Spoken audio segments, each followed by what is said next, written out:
Hello, everybody. My name is Alexandra with This is Improv, and today we have another episode of Talk About It Tuesday, where we talk about the arts and the people who love them. Today I have a very special guest with me, an old friend, Ahi Black. Thanks for having me. I'm excited. Yeah, it's super exciting.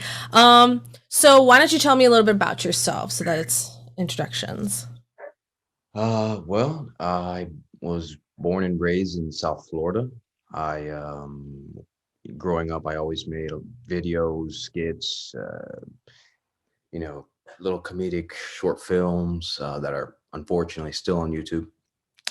Um, I played football my whole life. I made a rap album when I was 13. I backpacked some of the world right after high school, and then after that, I started taking writing, directing more seriously, and I would say more professional level in 2018, and I've been doing that ever since. And now I own a video production company as well, so I do that on the other side. Beautiful. That's awesome. We have known each other for many years. Oh yeah, Um, so much big that what? it, Middle school, right? Am I wrong there? yeah, because you came in Yeah, like same fifth mark. grade, Fourth grade. fourth grade. Yes. Oh my gosh. Flashbacks. Crazy. Oh my gosh. Oh my goodness. So you started, so at 13 you made your rap album, Yeah. right? You also had your skits and sketches and stuff that you had done film wise. Did you always want to do film and like artistic kind of stuff? Well, I never thought of it like that. Honestly, I didn't know films were written till I was like 16. To be honest with you, I have nobody in my family that is into movies, writing. Uh-huh. I'm actually in a family of musicians, and I'm literally the only one who does not play anything. Nice. Unfortunately, um, so no, it wasn't something that I thought about doing. I've always thought about maybe acting, Hmm. maybe even comedy. Like Hmm. stand-up comedy. Um, but it's when I started to backpack a little bit, and I just spent long periods of time by myself in uncomfortable situations. You start to get to know yourself, and then I kind of, I had abandoned my creative side for a while, mostly due to how serious I was about football. Hmm. And then, you know, it's something. When I was younger, I was all, it's I don't come from it as like, oh, I always want to be a filmmaker. It's more so when I was younger, I would watch a movie and it was something different to me. It was more of Hmm. a personal thing for me. Hmm. I would turn on soundtracks on my uh, whatever cassette player or boombox. Yeah. 3, 4 years old, and I'd pick a soundtrack from a movie and I'd share it to my parents so they can understand my emotions. So it was like it's a very weird relationship with movies. I really can't really put my finger on it, but Yeah. it was more so when I was like 16, 17 where I started to really think about it. And it was around 2018 where I said, this is who I am. This is what I need to do. Yeah, that's awesome. So what was that moment where you had that where you like, you caught the bug? Well, I've always written. Mhm. So I've always written narratives just for myself. It's just something Yeah. I do. And I never connected the dots. I would say probably, I don't know, maybe a year after I graduated high school Yeah. is when I started to really click. Nice. Me and my connection with storytelling and and that side of the arts. Right. So talk to me about the writing. Well, what do you want to start? Oh gosh. Um Book. Yeah. Well, I wrote a book. Oh, it's a novelette. And uh, funny enough, I don't really read books. I don't read as much fiction as I should. Mhm. Um, but I can definitely write fiction Right. in heavy amounts. So the reason why I wrote a book this early in my career, I always thought, hey, when I'm in my 70s, that's when I'll start writing my novel series, my Mhm. fantasy series, my pirate series. But you know, when you're making a film, when you're starting off, with very little resources, not so much money, when you're writing, you have to write for the budget of a movie. You can't, there's certain set pieces you can't put together financially. So you write according to what you can do. Right. And I didn't like that limitation with my writing constantly. So I said to myself, man, I need to write a book. I need my writing to be, I want to see what people think of my writing without any limitations. Right. Let me go full blown me in this book Mm. and see what happens. And I really enjoyed the process. That book is like, I like to call it the fingernail of a massive story world left Nice. to be Yeah. untold. But yeah, so that's the reason why I wrote the book. I'm really happy that I did. There's 2 more coming from that series, and then I'll start my novels from there. But that's obviously simultaneously going on while I'm trying to Nice. produce films as well. Right, of course. The book was Barefoot Pirate, correct? No, actually, it's called Strength of the Mother. Strength of, oh, yes, I Yeah. saw that. Okay, yes. Okay, yes. Barefoot Pirate was an old YouTube channel I had. That's what it was. All right. Nice. Yeah, that was a good guess. Huh? I was trying to go through the memories. Yeah. So you have 2 more coming, which is super exciting. So yeah. look out for that. Yeah. And going into film, when did you start to produce or write your first film? Well, like I said, I've been writing for a little bit without producing. But actually, my first produced film, or when I started actually going for it, was 2018. That's when I said to myself, "Look, I got to learn how to use a professional camera. I'm not going to wait for people to make my movie. I'm going to make my own movie. I see it the way I see it. I know the story better than anybody else. Of course. So yeah. So that's an interesting story. I actually went on vacation to the British Virgin Islands, and we were sailing. We sailed through the island, and I had made this script particularly for these islands, and then we found this incredible, it was a perfect place for a movie. It was an abandoned island, and on the island there was like one of those like safety boats. It up, like it looked like someone had just like Castaway was there. Nice. There's all these missing pieces. There was like goats. It was very interesting. And so I saw that island, and I told my family, I said, look, we're anchoring here tonight. And I wrote the script for that short film that night. I switched the entire script, and then we made the movie we made it in like 2 days. Nice. Yeah. But it was around then where I started to really produce my writing. Of course, yeah. That's awesome. So what was the feeling that you got from seeing your vision put out there? Mixed feelings. Mm-hmm. When you make something, I'm sure musicians feel the same, and artists, who paint feel the same, where, you make something and you're like, I'm not sure if it's ready to be shown, so, but at the same time, it's a feeling of,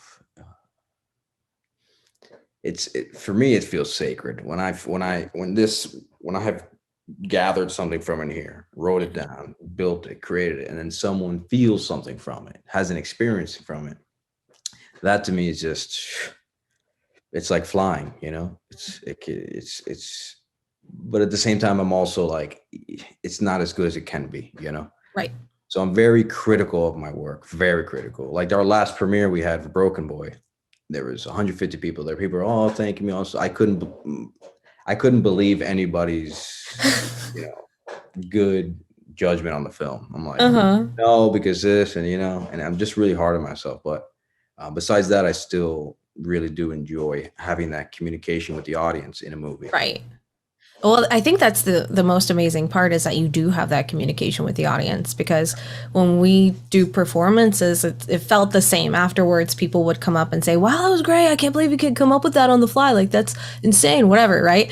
But in my head, I was like, I did like 30 things wrong in that one sketch. Like, I don't, and, but when people do that, it's like, okay, so I guess this was the right way, or I guess this does communicate well, because it's all about relatability, right? Especially in our line of work. When you get into this acting, film, and writing side, our line of work is how can I connect Yeah. with who is watching on a personal level, because relatability is art. It is film, it is theater, it's education. So I think that's amazing that you were able to talk to those people in the audience and get their reaction firsthand, and get to experience all of that. I think that's great. So Yeah. it felt, weird, but It's weird. good. It's weird. Yeah. I don't It's like. like it's like showing your diary on a screen or something, Yeah, you it's know? like I feel completely naked. I'm like, why did I do this? What am I doing? You know, I'd Yeah. rather just watch their reaction from like a club seat with a glass. Right. You know, Yeah. but very grateful that people came and people enjoy what I'm making. And that's really fulfilling too. That's dope. Yeah. So with the film side, you said you had to learn how to operate a camera professionally. You had to learn the production side of things. So how was that process for you learning that production side? It's a pain in the ass. Yeah. At first, yeah, I'm I'm kind of impulsive. I want to make I'm an action taker. I want Right. to make this movie. So the fact that I couldn't physically, work a camera to make, to get it to what I needed to be was very frustrating. Hmm. But what helped was I started picking up gigs here and there, Yeah. making videos for different people, different companies, Nice. kind of like as a freelancer. And that taught me the most because, someone would ask me to do something. I wouldn't know how to do it, but I'd say, yes, I can do it for you. Hmm. And I'd figure it out. How it Don't works. Google, play with it, and I'd just make it happen. Yeah. So that kind of sped it up a bit. Um, but the process is grueling because there's just so many pieces to a film set, Oh yeah. production wise, which I'm sure that as a director you have to really understand everything that's going on to some degree, sound, you know what the DP's working on, the lighting, the grip. You have to make sure everyone's fed, you have to have a good behavior, you're working deeply with the actor, make sure you get the best performance. So but It's a yeah, lot of hats, right? but sticking to the production side, yeah, it was it took a little bit. um but now I'm very comfortable, and I feel like it's a third arm, which is really cool. It's a Yeah. good place to be, No, and I I just think can't wait to get better. yeah. No, well, it's amazing that you learned the production side, because, I'm a big believer that you should learn every part of what you're doing. Even if you start in the mailroom kind of thing, that whole thing, you should learn from the ground up what you're working with. When I got to college, I was like, I'm going to be an actor, blah blah blah, whatever.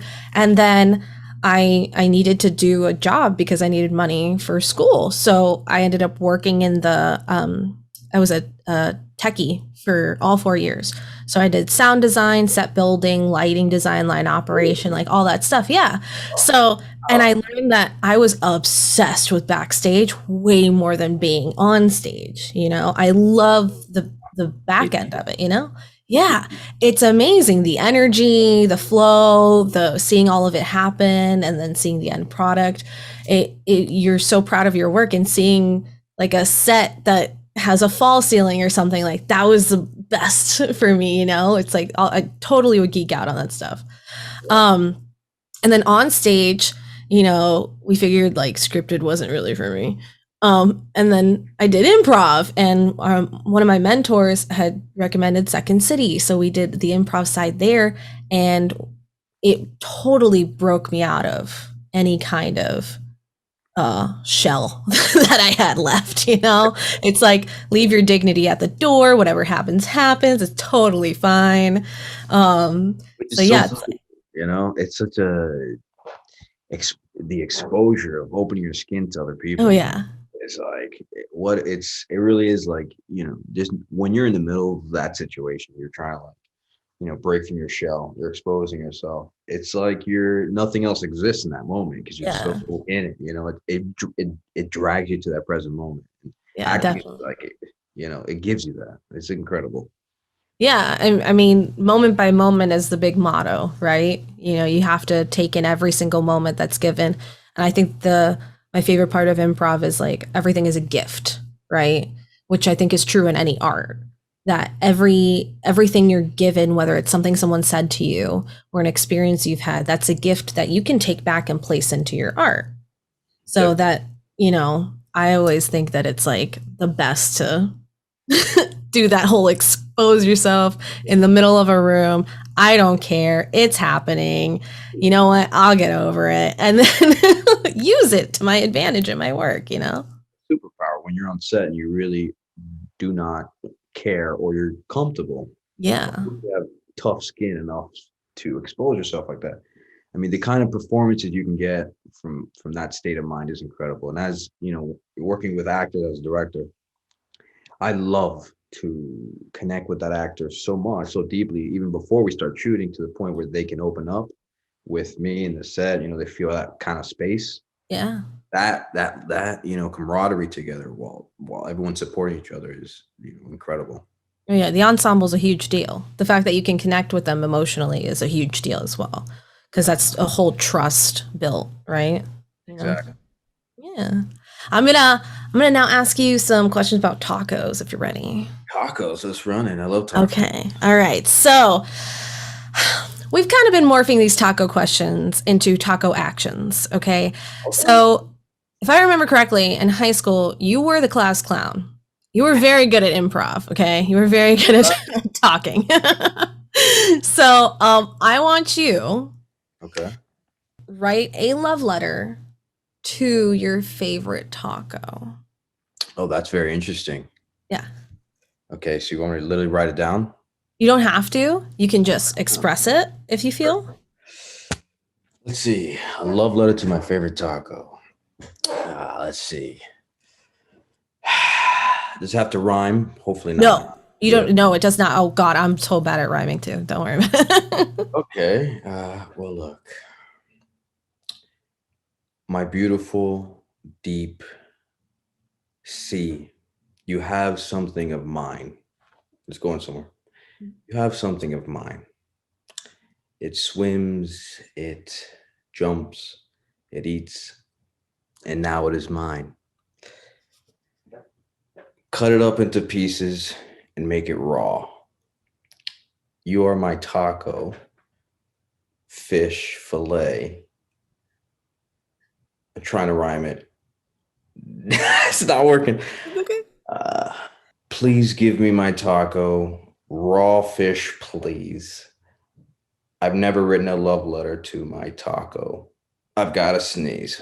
I can't help but want No, to that's rhyme. great. No, it's awesome. Look, at the end of the day, I love tacos and I love raw fish tacos, and I'm I trying can, to make this work. I can feel that. It's I just not feel it. Hey, anything works if you sorry. just believe. I want to get to this whole almost wanted to do stand up side of things. Okay. So you've always been hilarious. So, which is like, it's in all honesty, as humans, it's not easy to talk confidently to other humans. Like, it takes some time to get comfortable with that. Um, but you've always been funny, so what in stand up made you want to do it? Was there any like specific comedian that sparked your interest that made you want to do it, or was it just like a feeling? Well, in fourth grade when I came into St. Mark for Yeah, the yeah. first time, I was quiet as a mouse. I was a nerd. I was like severely overweight. I was like just not talkative. And then fifth grade came along. I don't know what happened there between fourth and fifth grade, where I was like, you know Uh-huh. what? I don't care about Mhm. literally anything. And that I would say that's my gift. I don't put so much value and weight in other people's opinions, and they shouldn't put Yeah. value and weight on mine either, depending on context. Yeah. But as far as stand up, the idea came from my grandma actually, because she's like, Okay. I don't see you doing this, and I see you doing stand up comedy. I'm like, well, interesting.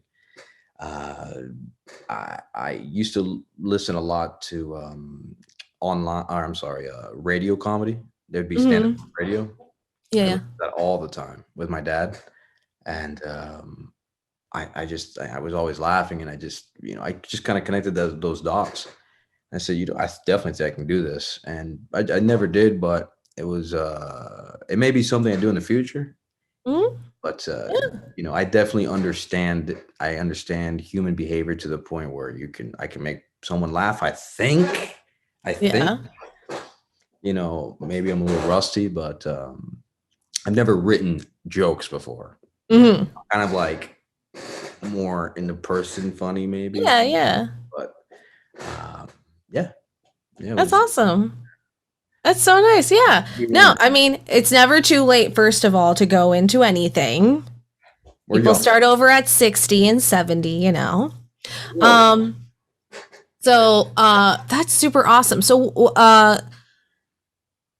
what is it about comedy that you find a connection to? Not just the stand-up side of it, but from your experience from listening to all those radio performances, what do you feel like is that thing that connects you to it?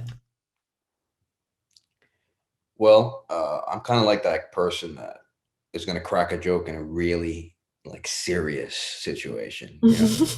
I don't know why. It's just natural. I'm like, I just can't keep this in. I gotta say this. It's like pretty inappropriate. Uh,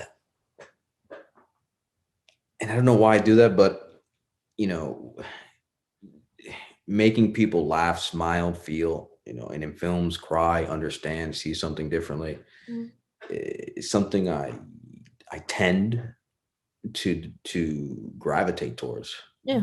And laughing, and when it comes to daily life instead of the arts, I tend to just really like to see people smiling and laughing. uh, I'm not sure why, but I tend to carry other people's weight unnecessarily. Mm.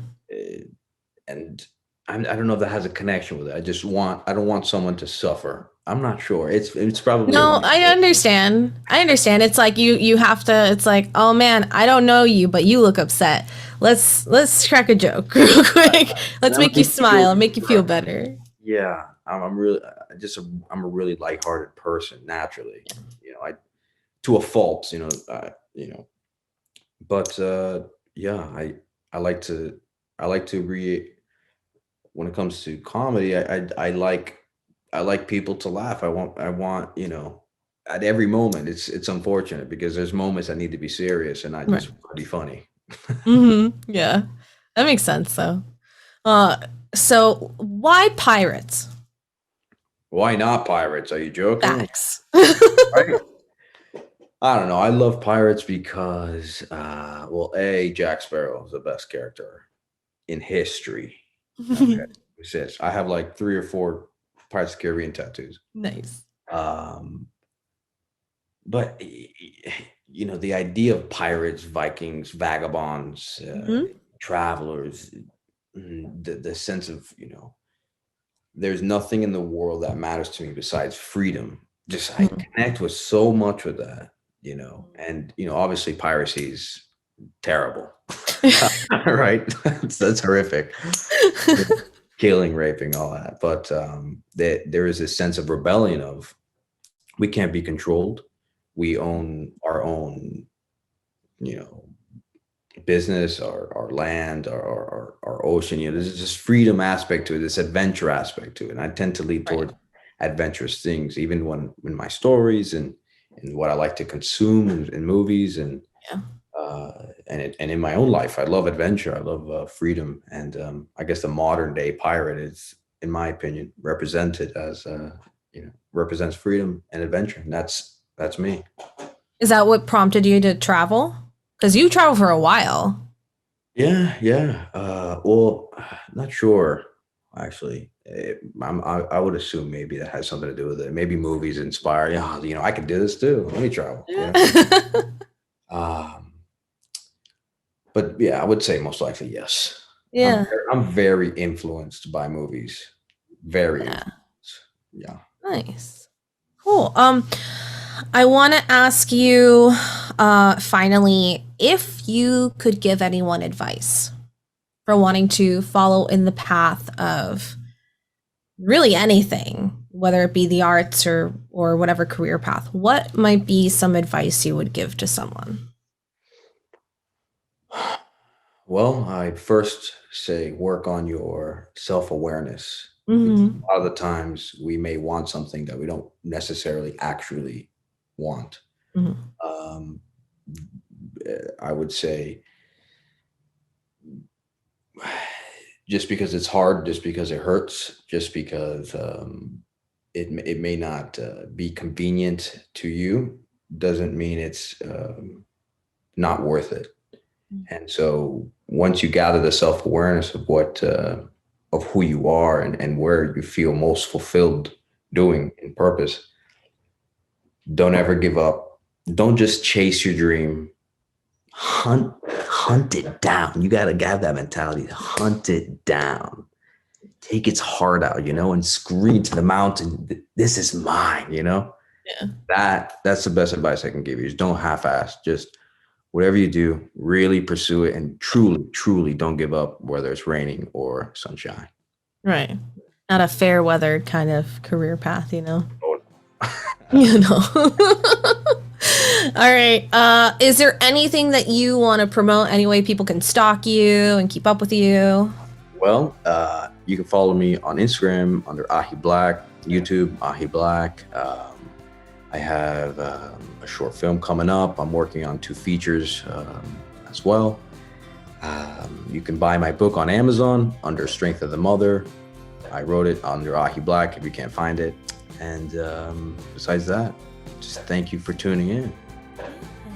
Thank you guys so much for joining us. Everything that was mentioned will be linked down below in the description. So please make sure to keep up with all of that fun jazz. I want to thank you so much for joining us. Thank you. Yeah. If you guys would like to take any sort of improv classes, you can go to www.thisisimprov.com. If you, yep, see. Obviously, I need it after that. Oh, nice. We have classes for kids, teens, adults. We also do corporate team building. For any inquiries, please make sure to email info@thisisimprov.com. If you would like to take a in-person ghost tour with Angelica and I, you can go to www.thisistours.com and find out all the spooky, crazy things that go on late at night at Davie. If you like histories, mysteries, and ghost stories, please make sure to go to our Spotify, Apple Music, or anything that you listen to podcasts on. For our podcast, this is Legends of Yesterday, where we talk about all the craziness that Florida has to offer. Thank you guys again so much for joining us. Please make sure to, again, check out the description down below so you can keep on stalking Ahi. All right. Thank you, you beautiful creatures. Eat some tacos. Goodbye. Peace.